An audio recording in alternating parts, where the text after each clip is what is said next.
एक बार एक राजा ने ना अपने राज्य के सारे पहलवानों को इकट्ठा किया और ये बोला कि जो अपने कंधे पे बैल को उठा के मेरे राज दरबार के चक्कर लगा देगा उसे मैं 10,000 सोने के सिक्के दूंगा।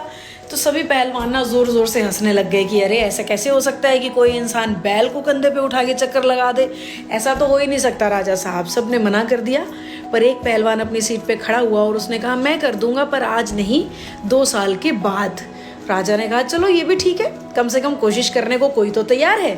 2 साल के बाद उस पहलवान ने वाकई में ही कंधे पर बैल को उठाकर राज दरबार के चक्कर लगा दिए और सभी हैरान परेशान, सबकी आंखें फटी की फटी। और राजा साहब ने सवाल पूछा, भाई ये तो सच में असंभव था, आपने किया कैसे? मुझे तो यकीन ही नहीं था कि आप 2 साल के बाद आओगे, पर आपने किया कैसे, बताइए जरा। तो उस पहलवान ने बड़ी शालीनता से जवाब दिया, राजा साहब मैं ये कर पाया नियमित अभ्यास से, नियमित प्रयास से। मैंने बैल के छोटे बच्चे बछड़े से शुरू किया, जैसे जैसे मैं रोज़ प्रैक्टिस करता गया बछड़ा बड़ा होता गया, मेरे शरीर की ताकत बढ़ती गई और मैं नियमित प्रैक्टिस से अपने शरीर की ताकत को उस लेवल पे ला पाया कि मैं बैल को कंधे पे उठा के चल पाऊँ। अब इस कहानी की मदद से मैं सिर्फ इतना सा कहना चाहती हूँ, जीवन में ना कई बार हम इतने बड़े लक्ष्य बना लेते हैं वो हमें असंभव लगने लगते हैं।